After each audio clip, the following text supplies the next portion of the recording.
तहव्वुर हुसैन राणा एक ऐसा नाम जो दुनिया भर में आतंकवाद के इतिहास में काले अक्षरों में लिखा गया है। 2008 के मुंबई हमलों में उसकी भूमिका के लिए वो बदनाम हो गया। पाकिस्तान के चिकावतनी में पैदा हुआ राणा लश्कर-ए-तैयबा से जुड़ गया।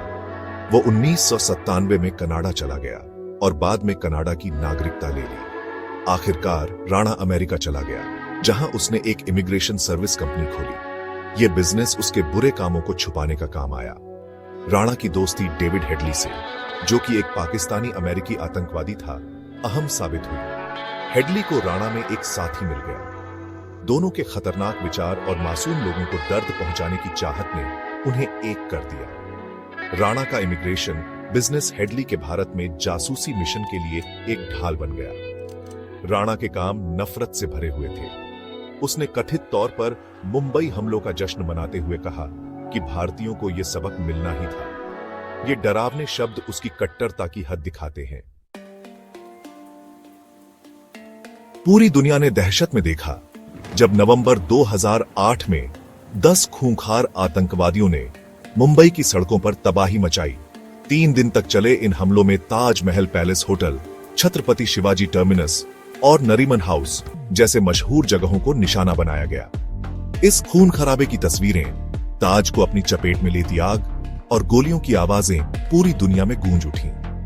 इन हमलों को अंजाम देने में राणा का बहुत बड़ा हाथ था। उसने अपने इमिग्रेशन बिजनेस का इस्तेमाल हेडली के भारत के जासूसी दौरे छुपाने के लिए किया।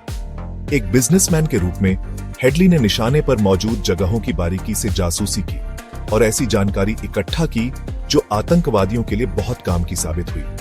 राणा ने हेडली को 5 साल का भारतीय वीजा दिलाने में भी मदद की, जिससे उसके बुरे कामों को और बढ़ावा मिला। इन हमलों ने भारत की आत्मा पर एक गहरा घाव छोड़ दिया। इस खून खराबे में 6 अमेरिकियों समेत 166 मासूम लोग मारे गए। सैकड़ों लोग घायल हुए, जिनमें से कई उस भयानक दिन के जख्म आज भी सह रहे हैं।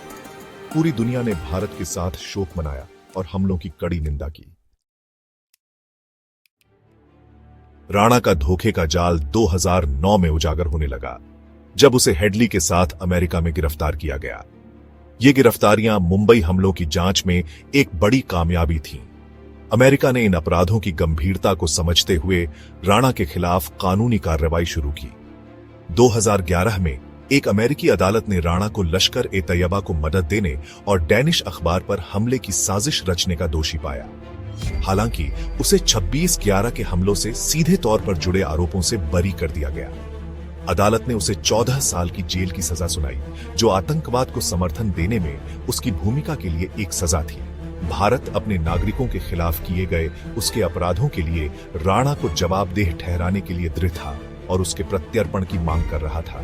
भारत सरकार का मानना था कि मुंबई हमलों में उसकी भूमिका के लिए राणा पर भारत में मुकदमा चलाया जाना चाहिए। एक लंबी कानूनी लड़ाई शुरू हुई, जिसमें भारत ने अथक प्रयास से उसके प्रत्यर्पण का पीछा किया। सालों की कानूनी लड़ाई के बाद भारत के न्याय के प्रयासों को आखिरकार सफलता मिली। 2024 में अमेरिका के 9वें सर्किट के अपील कोर्ट ने राणा के भारत प्रत्यर्पण के पक्ष में फैसला सुनाया। ये फैसला भारत सरकार के अथक प्रयासों और आतंकवाद से लड़ने के लिए भारत और अमेरिका के साझा संकल्प का प्रमाण था। राणा की आखिरी अपील जनवरी 2025 में अमेरिकी सुप्रीम कोर्ट ने खारिज कर दी, जिससे उसके प्रत्यर्पण का रास्ता साफ हो गया। राणा, जो फिलहाल लॉस एंजल्स के मेट्रोपॉलिटन डिटेंशन सेंटर में बंद है, अपने प्रत्यर्पण का इंतजार कर रहा है। भारत आने पर राणा पर कई आरोपों में मुकदमा चलाया जाएगा, जिनमें आपराधिक साजिश, जालसाजी और हत्या शामिल है। इस मुकदमे से पीड़ित परिवारों को लंबे समय से इंतजार में रहे जवाब और न्याय मिलने की उम्मीद है। राणा का प्रत्यर्पण इस बात का एक मजबूत उदाहरण है कि कानून का चक्का धीरे चलता है, लेकिन बहुत बारीकी से चलता है। भारत में उसका मुकदमा उम्मीद की किरण है और ये एक सशक्त संदेश है कि आतंकवाद कभी भी बख्शा नहीं जाएगा।